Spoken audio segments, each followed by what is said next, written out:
মিয়ানমারে নির্যাতন ও গণহত্যার মুখে দফায় দফায় রাখাইন রাজ্য থেকে রোহিঙ্গারা বাংলাদেশে স্রোতের মতো ঢুকতে শুরু করে। রোহিঙ্গাদের প্রত্যাবাসনের উদ্যোগ বাস্তবায়ন না হওয়ার মধ্যেই উদ্বেগ বাড়াচ্ছে রোহিঙ্গাদের বাংলাদেশের নাগরিক ডেটাবেজে ঢুকে পড়া। তাই রোহিঙ্গাদের বাংলাদেশি নাগরিক হয়ে ওঠা ঠেকাতে বাংলাদেশ ব্যবহার করতে চাচ্ছে জাতিসংঘের ডেটাবেজ। আর বিস্তারিত জানাচ্ছেন ইমতিয়াজ আলম।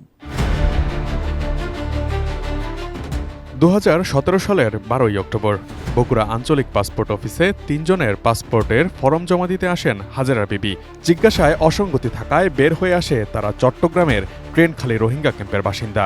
তার আগে একই বছর মে মাসে নরসিংদীতে পাসপোর্ট করতে আসা 4 রোহিঙ্গা নারীকে আটক করে পুলিশ। 29 বছর বয়সী যুবক শহীদুল্লাহ তার মা ও 2 ছোট ভাইকে নিয়ে 2017 সালে বাংলাদেশের রোহিঙ্গা ক্যাম্পে আশ্রয় নেন। শুধু তাই নয়, বাংলাদেশি পাসপোর্ট নিয়ে কাজ করতে চলে যান মালয়েশিয়ায়। তবে ভুয়া কাগজপত্রের কারণে মালয়েশিয়া সরকার তাকে ফেরত পাঠায় বাংলাদেশে। বাংলাদেশি নাগরিক পরিচয়পত্র বা পাসপোর্ট নিয়ে রোহিঙ্গাদের বাংলাদেশি হয়ে ওঠার এমন অসংখ্য ঘটনার মধ্যে শুধু ডয়েচে ভেলের প্রতিবেদনে উঠে আসা কয়েকটি নজির এসব।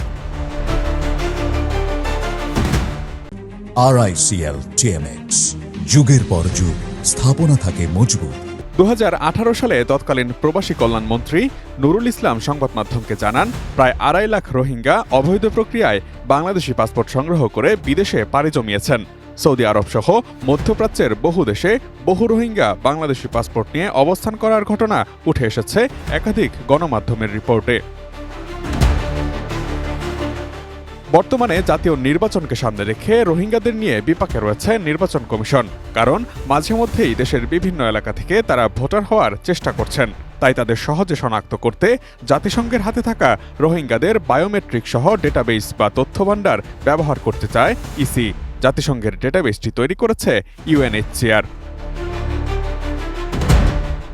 সূত্র জানায়, রোহিঙ্গাদের ভোটার হওয়া ঠেকাতে চট্টগ্রাম, বান্দরবান, রাঙ্গামাটি ও কক্সবাজার জেলার 32টি উপজেলাকে এরই মধ্যে বিশেষ এলাকা ঘোষণা করেছে নির্বাচন কমিশন।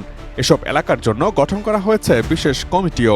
এ বিষয়ে জাতীয় পরিচয় নিবন্ধন অনুবিভাগের মহাপরিচালক ASM হুমায়ুন কবির গণমাধ্যমকে জানান, বায়োমেট্রিক সহ রোহিঙ্গাদের ডেটাবেজ সরকারের কাছে নেই। এটি না থাকার কারণে কোনো রোহিঙ্গা ভোটার তালিকায় ঢুকে পড়ছে কিনা তা সফটওয়্যার দিয়ে চেক করা সম্ভব হচ্ছে না। সহযোগিতা চাওয়ার পর UNHCR এর পক্ষ থেকে একটি দল আজ রোববার বাংলাদেশে আসবে বলে জানান হুমায়ুন কবির। আগামীকাল সোমবার তারা ইসির টেকনিক্যাল লোকদের সঙ্গে বসবেন। পররাষ্ট্র মন্ত্রণালয় এটি সমন্বয় করছে।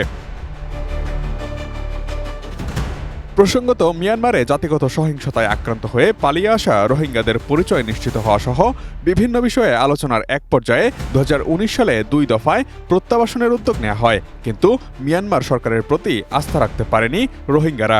জাতিসংঘের শরণার্থী সংস্থা UNHCR এর হিসাব অনুযায়ী বর্তমানে বাংলাদেশে 10 লাখেরও বেশি রোহিঙ্গা রয়েছে। Imtiaz Alam, desk report, ATN news.